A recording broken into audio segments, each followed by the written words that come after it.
Alhamdulillahi Rabbil Alamin. Allahumma salli ala Sayyidina Muhammad wa ala ali Sayyidina Muhammad. Kita dalam segala urusan dunia mengambil keputusan, kita harus bermusyawarah. Tapi kalau dalam hal ibadah tidak semestinya bermusyawarah. Artinya kalau kita mau laksanakan kewajiban kita, masa kita bermusyawarah dulu? Allah Subhanahu wa taala memanggilkan kita untuk menunaikan salat kita 5 waktu, tidak perlu dimusyawarahkan. Kalau kita sudah mendengar hayya 'alas salah, hayya 'alal falah, segera tunaikan kewajiban kita. Kalau kita perhatikan dalam Al-Quran, banyak ayat-ayat yang Allah Subhanahu wa taala ikatkan salat dengan zakat, atau bahasa lain salat dengan infak, sebagaimana firman Allah Subhanahu wa taala di suratul Baqarah, dan saya yakin semuanya hafal. A'udzu billahi minasyaitonir rajim. Bismillahirrahmanirrahim. Alif lam mim. Dzalikal kitabu la raiba fihi hudan lil muttaqin.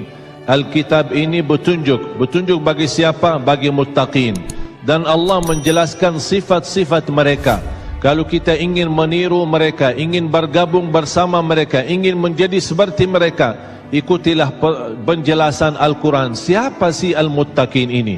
Allah Subhanahu wa taala sebutkan, الذين يؤمنون بالغيب ويقيمون الصلاة ومما رزقناهم ينفقون. Mereka adalah yang beriman tentang gaib. Apa yang gaib? Allah, malaikat, jannah, surga, neraka, segala sesuatu yang gaib mereka percaya, walaupun mereka tidak melihat dengan mata sendiri.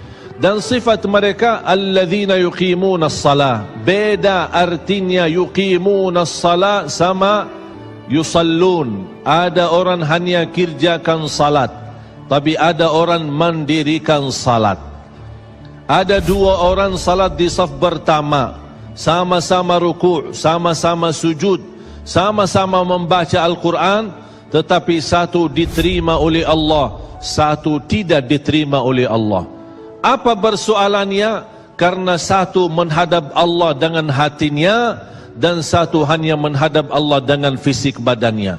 Makanya kita melihat orang yang salat dengan hatinya, nikmat salatnya, bisa tenang bacaannya, tenang rukuknya, tenang sujudnya.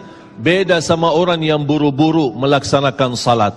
Saya pernah masuk satu masjid, habis saya tahiyatul masjid duduk. Saya melihat seorang baru masuk dan juga tahiyatul masjid. Saya melihat gerakan salatnya, subhanallah, bukan subhanallah, na'udzubillah. Luar biasa cepat. Saya hanya menangkapi bacaan gerakan salatnya. Saya baca Al-Fatihah. Saya baru selesai waladdallin amin. Dengan saya mencuba bagaimana bandingkan bacaan Al-Fatihah dengan salat beliau, dia sudah sampai ke tahiyat. Padahal baru saya selesai surat Al-Fatihah. Salat apa ini yang kita kerjakan? Banyak orang-orang berlomba-lomba seolah-olah ada juara. Siapa yang paling cepat selesai salat dapat juara 1. Inilah yang terjadi dalam keadaan kita. Makanya kita merasa tidak nikmat salat kita. Yang kita hanya kejar seminar khusyuk dalam salat, latihan khusyuk dalam salat. Sebenarnya Bapak Ibu biar faham, tidak ada perintah dalam Al-Quran memerintahkan salat yang khusyuk. Tidak ada perintah dari Rasul salat yang khusyuk. Salat khusyuk itu apa? Salat yang khusyuk hasil dari salat yang tenang. Allah perintahkan ketenangan dalam salat. Ar-Rasul SAW memerintahkan ketenangan dalam salat. Kalau sifat khusyuk adalah sifat orang mukmin yang melaksanakan salat tumaknina.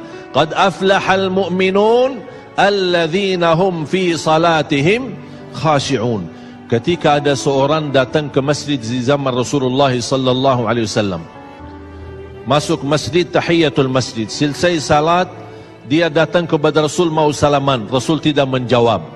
Bahkan Rasul berkata, salli fa innaka lam tusalli, salatlah karena kamu belum salat. Dia pergi ke depan, salat lagi, selesai balik lagi bertemu Rasul. Mau salaman, Rasulullah SAW tidak menjawab. Salli fa innaka lam tusalli, salat dulu karena kamu belum salat. Sampai 3 kali dikasih tahu oleh Rasulullah SAW.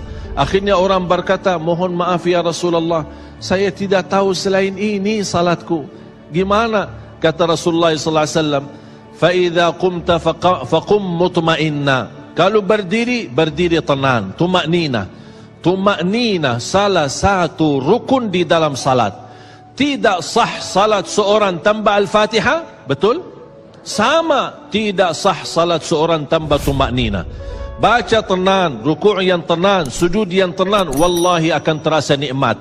Dari hasil ketenangan dan upaya dan ikhtiar kita akan muncullah rasa khusyuk. Karena khusyuk bukan sesuatu yang datang dari luar, tapi khusyuk sudah ada di dalam hati.